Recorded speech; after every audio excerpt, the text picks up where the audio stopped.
So good morning, everybody. Yeah, I know it's again me. I presented a webinar at 10 o'clock, so now I'm going to present the fuel cycle options campaign.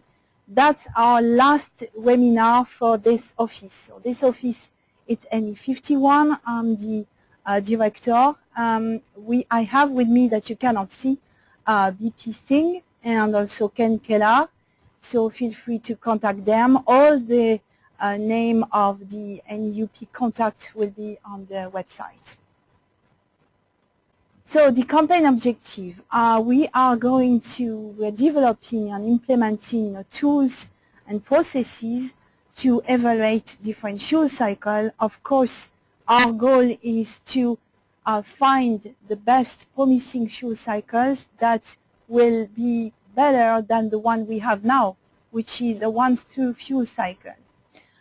We are trying also to prioritize R&D and refocus if necessary.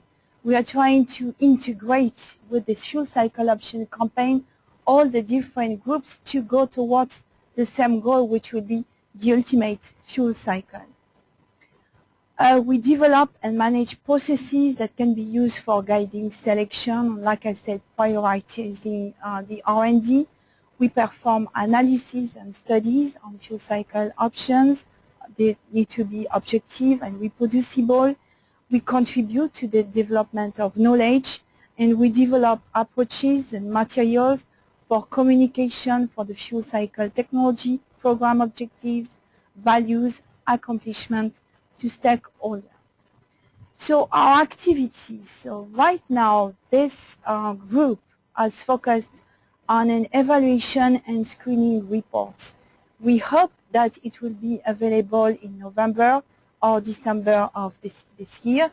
We have I will say, identified promising fuel cycle options that will bring substantial improvement compared to the actual fuel cycle that we have in the United States.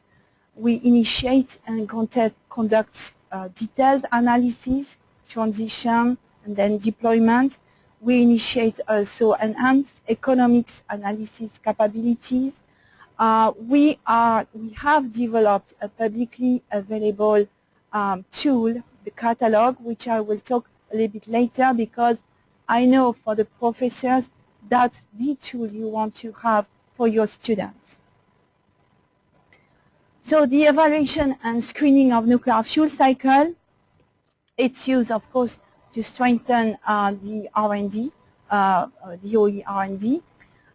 Here, this graph shows you how we did to come up with the best options for this country. We developed a set of comprehensible fuel cycle options. Imagine they started with 4,398 options. So it's a lot. They have defined 9 criteria, which was defined by DOE. We have 25 metrics, and they came up with 40 evaluation groups. These 40 evaluation groups still correspond to 440 options. So this study, actually, that is, if you look at this graph, it's shown on the left side of your graph.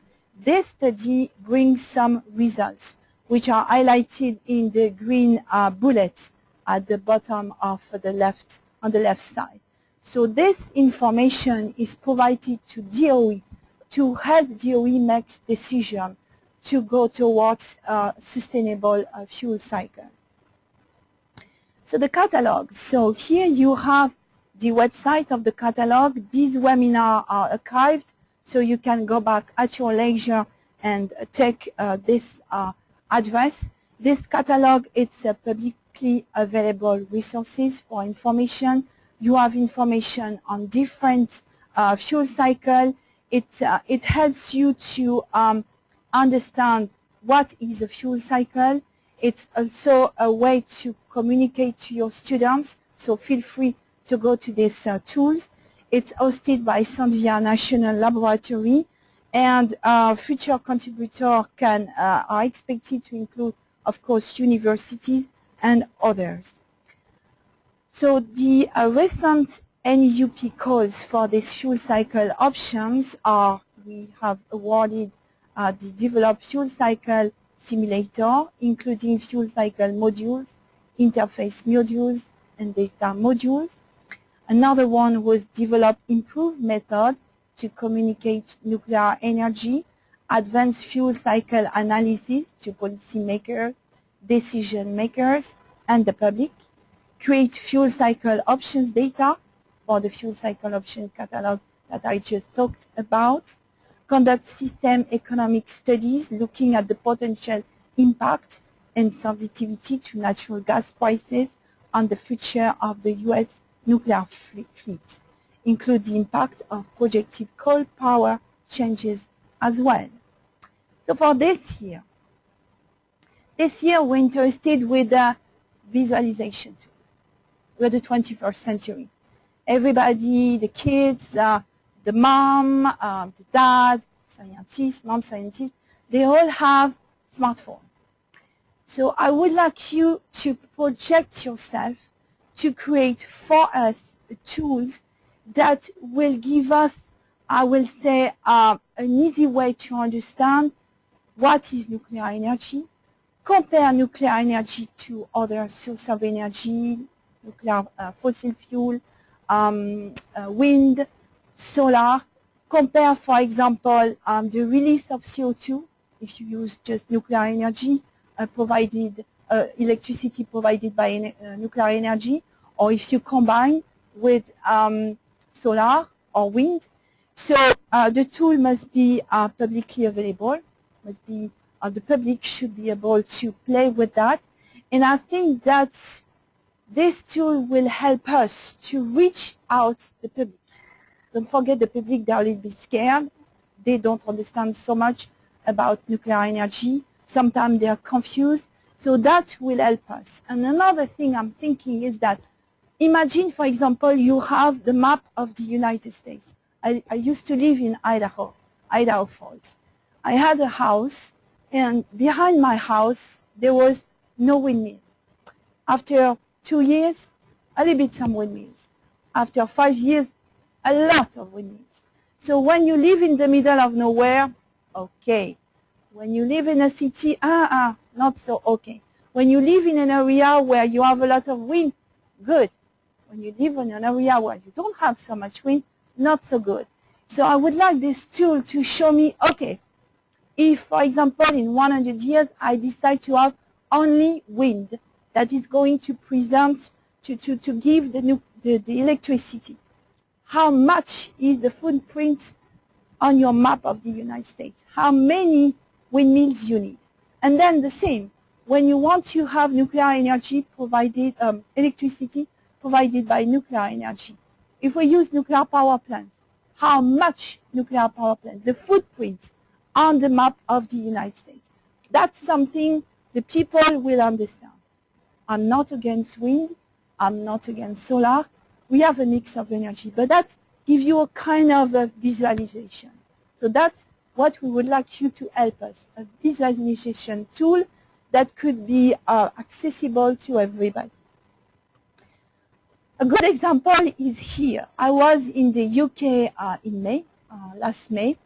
We're trying to collaborate with our colleagues from the UK, and they created a tool which is maybe similar to what we would like to have. This is called the 2050 tools for the UK, and when you play with it, it's just amazing all the information you can get. So I wish you all the best. This is what we're looking for. If you have any question, feel free to contact me, or even better, Ken Keller, because you will know a little bit better. I think we have on the phone Temi Taiwo. He's our Deputy National Technical Director for the Fuel Cycle Options campaign. He is from Argonne National Laboratory. With that, it has been a pleasure. I wish you all the best in writing your proposals. And if you have any questions, we're there to answer them. Thank you so much. Okay, we have Temi Taiwo and Patricia on the line. Is the option of buying fuel outside of the United States also considered? Frankly, I have no clue. So let's see with Timmy or Ken. Yeah, most of our studies have been done for the United States, but you know, in the consideration of fuels, I presume you could consider foreign fuels too. In fact, I believe the U.S. gets some of its nuclear fuel from foreign sources. How many proposals do you think will be funded for the FC-5 area? 1 or 2. You talked about the UK. Can we collaborate with anyone there under an NEP award? That's a good question. I don't know. Can they? Yes. They can collaborate, but the UK doesn't get paid from the funds, I believe. That's correct. Thank you, Temi.